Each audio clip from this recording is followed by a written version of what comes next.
अस्सलाम वालेकुम व्यूवर्स, कैसे हैं आप सब। उम्मीद करती हूँ आप सब खैरियत से होंगे। आज मैं आपके साथ लीमू और हरी मिर्च का अचार बनाने की इंतहाई आसान, बिल्कुल परफेक्ट और ऑथेंटिक रेसिपी शेयर करूँगी। गर्मियों का सीज़न शुरू होते ही हर घर में तरह तरह के अचार बनते हैं, और अगर आप भी अचार बनाते हैं और वो कुछ ही दिन बाद ख़राब हो जाता है, इसकी रंगत ख़राब हो जाती है या फिर इसका जायका वैसा नहीं होता है जैसे कि बाज़ार वाले अचार का होता है, तो फिर इस रेसिपी को आपने एंड तक लाजमी देखना है ताकि परफेक्ट खिला खिला और जायके से भरपूर अचार बनाने का कोई भी स्टेप आप मिस ना कर दें। क्योंकि वीडियो के दौरान ही मैं आपसे काफ़ी सारी टिप्स और ट्रिक्स शेयर करूंगी। तो चलिए फिर बनाना स्टार्ट करते हैं ये बहुत ही मज़ेदार लीमू और हरी मिर्च का अचार। और यहाँ पे रेसिपी को स्टार्ट करने से पहले आपसे छोटी सी गुजारिश है कि अगर आपको मेरी ये लीमू और हरी मिर्च के अचार की रेसिपी अच्छी लगे तो वीडियो को लाइक और चैनल को सब्सक्राइब करना मत भूलिएगा। आपकी सपोर्ट मेरे लिए बेहद कीमती है। अचार बनाने के लिए आप सबसे पहले यहाँ पे मैंने 1.5 पाव हरी मिर्चें लिए हैं, और मिर्चों को आपने सबसे पहले अच्छे तरीके से धो के खुश्क कर लेना है। और उसके बाद आपने इसकी छोटी छोटी ये डंडी रहने देनी है, और बाकी की जो एक्स्ट्रा डंडी होगी वो सारी आपने काट के साइड पे कर देनी है। और उसके बाद आपने हरी मिर्चों को भी इस तरीके से दरमियान से काट लेना है ताकि सारे मसाले इनमें अच्छे तरीके से जज्ब हो जाएं।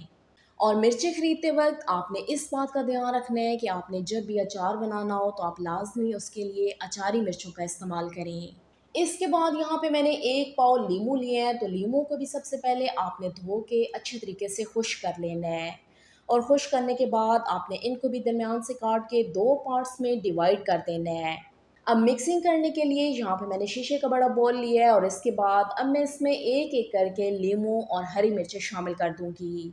तो अचार बनाने के लिए आपने हमेशा शीशे, मट्टी, प्लास्टिक या फिर स्टेनलेस स्टील के बर्तन का इस्तेमाल करना है। सिल्वर का बर्तन या फिर गीला बर्तन आपने बिल्कुल भी इस्तेमाल नहीं करना है, वरना उससे आपका सारा अचार खराब हो जाएगा।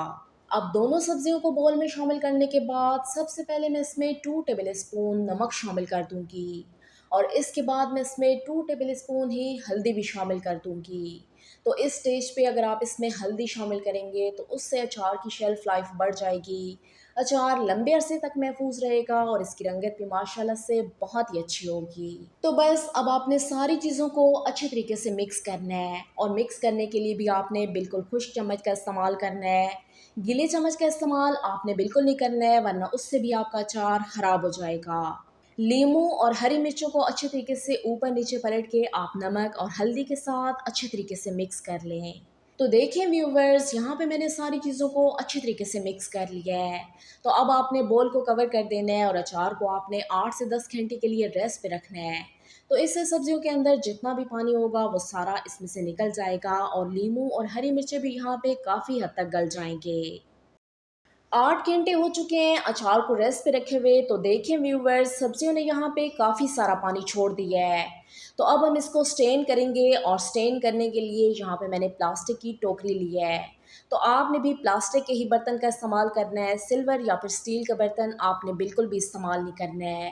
और इसको टोकरी में डालने के बाद आपने 15 से 20 मिनट के लिए ऐसे ही रहने देना है ताकि इसमें से सारा पानी अच्छे तरीके से निकल जाए।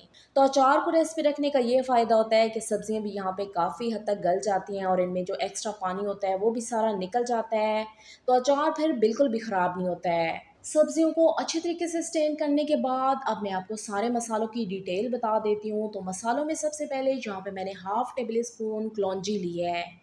तो कलौंजी का इस्तेमाल आपने बाकी मसालों की निस्बत थोड़ा कम ही करना है, क्योंकि इसमें हल्की सी कड़वाहट होती है, और अगर आप इसका इस्तेमाल ज़्यादा करेंगे तो उससे फिर आपका अचार भी कड़वा हो सकता है। इसके बाद यहाँ पे मैंने 1 टेबल स्पून सौंफ लिए हैं, 1 टेबल स्पून मेथरे, 1 टेबल स्पून साबुत ज़ीरा, और 1 टेबल स्पून यहाँ पे मैंने साबुत धनिया लिया है। अब कलौंजी को छोड़ के इसके अलावा जितने भी मसाले हैं आपने उनको दरदरा सा ग्राइंड कर लेना है। और ग्राइंड करने के बाद अब हमने सारी चीज़ों की मिक्सिंग करनी है। तो मिक्सिंग करने के लिए यहाँ पे मैंने ये स्टेनलेस स्टील प्रात लिया है, और प्रात में मैं सबसे पहले थोड़ा सा सरसों का तेल शामिल कर दूँगी। तेल शामिल करने के बाद अब मैं इसमें सारे वो मसाले शामिल कर दूँगी जिनको मैंने दरदरा सा ग्राइंड कर लिया था, और इसके बाद मैं इसमें कलौंजी भी शामिल कर दूँगी। तो अब इन खड़े मसालों के अलावा भी अचार में कुछ स्पाइसेस जाएंगे। तो सबसे पहले इसमें जाएगा 1/2 टेबल स्पून नमक, तो नमक की मिकदार यहाँ पे अब आपने कम ही रखनी है, क्योंकि शुरू में भी हमने अचार में नमक शामिल कर दिया था। इसके बाद इसमें जाएंगी हाफ टेबल स्पून पिसी लाल मिर्चें, 1 टेबल स्पून दड़ा मिर्च और 1 टीस्पून मैं इसमें हल्दी पाउडर का शामिल कर दूंगी। तो बस अब आपने सारे मसालों को खुश चम्मच की मदद से अच्छे तरीके से मिक्स कर लेना है। और मिक्स करने के बाद अब मैं इसमें स्टेन किए हुए लीमू और हरी मिर्चें भी शामिल कर दूंगी। और इसके बाद अब आपने इनको भी तेल और सारे मसालों के साथ अच्छे तरीके से मिक्स कर लेना है। वैसे तो 1.5 पाव मिर्चों और 1 पाव लीमू के हिसाब से ये मसालों की मिकदार बिल्कुल परफेक्ट मेजरमेंट है। लेकिन अगर इसमें खड़े मसाले ज़्यादा भी हो जाएं तो आपने परेशान बिल्कुल नहीं होना है, कोई मसला नहीं है। आप इसी मसाले में मज़ीद अचार भी बना सकते हैं। तो देखें व्यूवर्स, यहाँ पे मैंने सारी चीज़ों को अच्छे तरीके से मिक्स कर लिया है। और अब मिक्स करने के बाद इसको स्टोर करने का तरीका भी आपके लिए जानना बेहद ज़रूरी है, क्योंकि अक्सर लोग इसको गलत तरीके से स्टोर करते हैं तो उससे उनका सारा अचार ख़राब हो जाता है। तो अब अचार को स्टोर करने के लिए यहाँ पे मैंने ये शीशे का जार लिया है और इसको मैंने अच्छे तरीके से धो के खुश्क कर लिया था। तो अब सारा अचार मैं इस शीशे के जार में शामिल कर दूंगी। और अगर आपके पास यहाँ पे शीशे का जार ना हो तो बेहतर है आप इसकी जगह मिट्टी का मर्तबान ले लें, उसमें अचार ज़्यादा लंबे अरसे तक महफूज रहता है। और अगर आपके पास मर्तबान भी ना हो तो फिर आप इसकी जगह प्लास्टिक के किसी भी एयर टाइट डब्बे का इस्तेमाल कर सकते हैं। अब अचार को जार में शामिल करने के बाद दोबारा से मैं इसमें सरसों का तेल शामिल कर दूंगी। और तेल यहाँ पे आपने इसमें इतना शामिल करना है कि जिसमें अचार अच्छे तरीके से डूब जाए। तो देखें व्यूवर्स, यहाँ पे ये अचार मुकम्मल तौर पे तैयार हो चुका है। अब आपने इसको अच्छे तरीके से लिड से कवर कर देना है और कवर करके आपने इसको अच्छे से हिला भी लेना है ताकि तेल भी सारे अचार के साथ अच्छे तरीके से मिक्स हो जाए।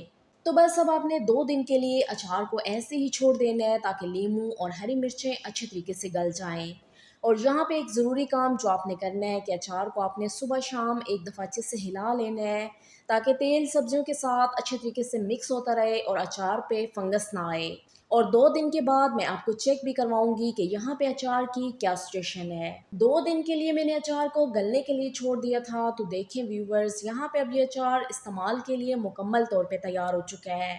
और आप देखें व्यूवर्स कि माशाल्लाह से बहुत ही मज़ेदार और खिला खिला हमारा ये अचार बन के तैयार हुआ है। तो इस सीज़न में आपने भी इस तरीके से अचार ज़रूर बनाना है, क्योंकि ये वो चीज़ है जिसको हर सब्ज़ी दाल और चावल के साथ बहुत ही शौक़ से खाया जाता है। और सुबह में अगर पराठों के साथ ऐसा शानदार सा अचार खाने को मिल जाए तो यकीन करें कि इसका नेमुल बदल और कोई भी चीज़ नहीं है। रेसिपी को ट्राई करने के बाद आपने मुझे भी फीडबैक लाजमी देना है कि आपको मेरी ये अचार की रेसिपी कैसी लगी। अगर आपको मेरी ये लीमू और हरी मिर्च के अचार की रेसिपी अच्छी लगी हो तो वीडियो को लाइक और चैनल को सब्सक्राइब भी आपने लाजमी करना है। दुआओं में याद रखिएगा। मिलते हैं एक नई रेसिपी के साथ, तब तक के लिए शुक्रिया। अल्लाह हाफिज़।